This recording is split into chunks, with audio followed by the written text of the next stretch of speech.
Okay, we are in Narre itself in a bedroom, another bedroom, and in this cupboard that we've had to dismantle the shelving from because there's a beehive in this wall. The thermal camera shows it's quite a large beehive, and it's quite thick. The cavity must be a decent size because from here you can see, there we go. So it's not a small hive.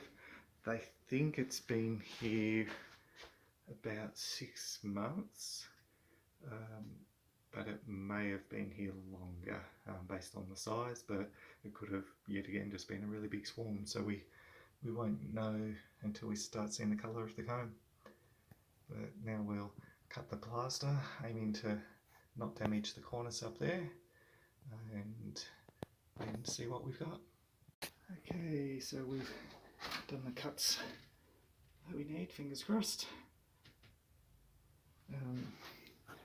Cornice came away reasonably okay, but not brilliantly.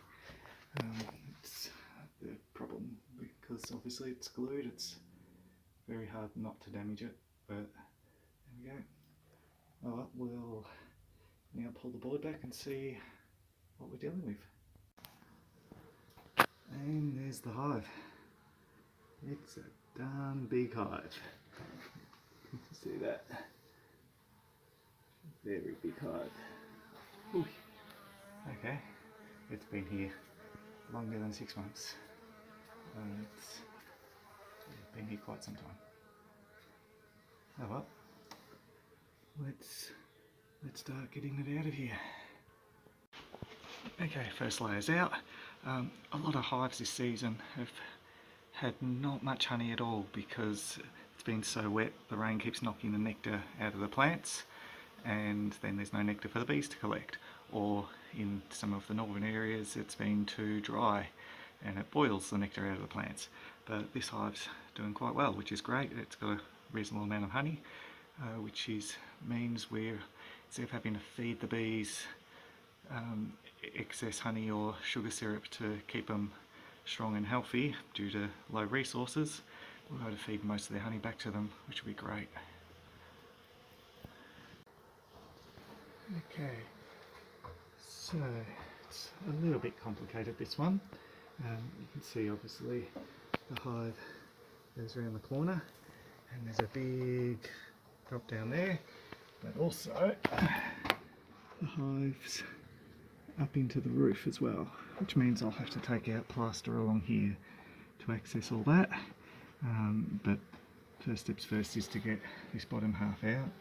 It would be fantastic if we get the queen in this bottom half, but extremely unlikely. So well, we'll just keep going and see what we discover. Okay, so we're getting there. We're taking out the lower parts of it first, just so I can access the sides here, because I can't squeeze my hands in otherwise.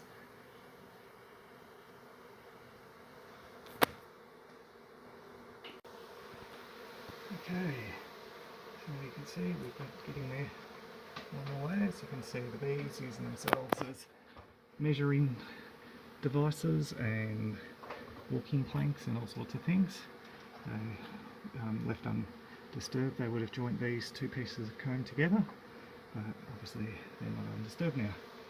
But we're getting there, and you can see it does go a long way back.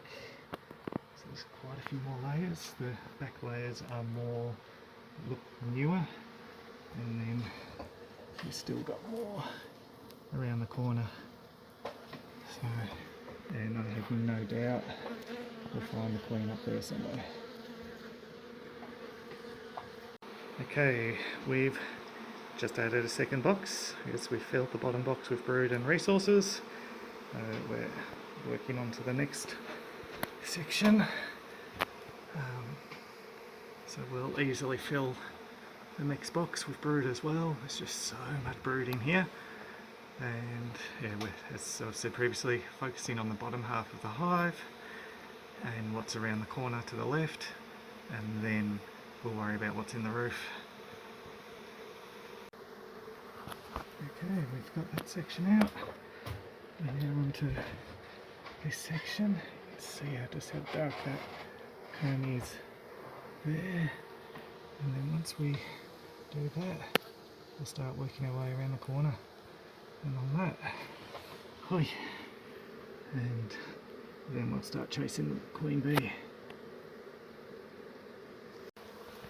Okay, so we've got in around there, and we've done in behind them there. There's a little bit to go, but it's just honey, so I'm ignoring that for a second.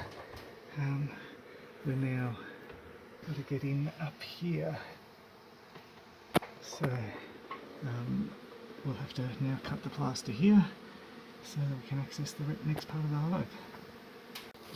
Okay, so we've cut out the extra piece of plaster and we're now looking at the bees in the roof and over there as well.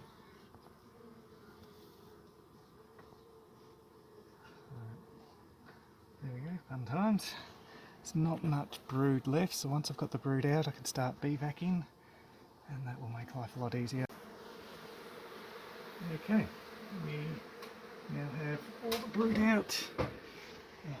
Not all the comb, but all the brood out. So now it's there, we've just got to frame it up. We'll frame that brood up and then we'll start bee vacuuming and cleaning out the rest of it. Clean will just have to go through the bee vac. Okay, so as you know, we're now going to start bee vacuuming. We have the 2 boxes with resources and brood and whatnot over there, with a 3rd box on just so that they don't overheat, because we obviously don't want them to overheat and die. So now we'll use the bee vac. Can't see it, all good. But yeah, we just basically gently suck the bees into the hive box. It's a very, very gentle pressure. Okay, so I've gotten the comb out.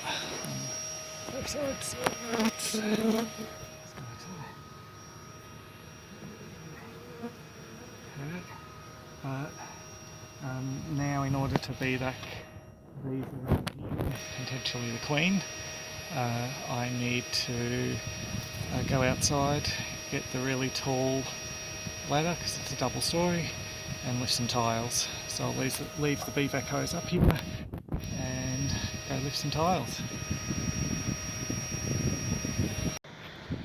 And we're now on the roof. The ladder, lifting the tiles so that way we can get to all these foragers and nurse bees that are hiding in spots I can't reach from inside the room.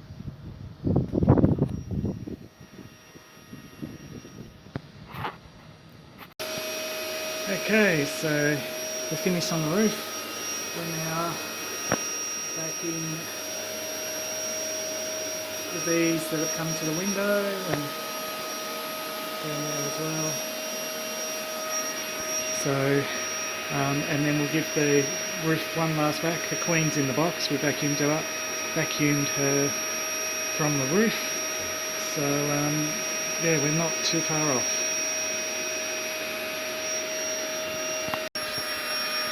And it's been a long day, but that window's clear. That window's got some bees on the outside. There's a couple of bees flying around inside, and the cavities are mostly free of bees. Mostly. You will still get some returning foragers. But I'll start filling the cavity now, which is going to be a big job because it's just so big. And there we go. 3 boxes. Hell of a lot of bees. All clear for windows and whatnot. And they'll have to put some more eggs in to finish going in the cavity. There you go, what a hive. Queen's a nice dark queen. A friend of mine's got quite, loves the dark queens. But there we go, all done.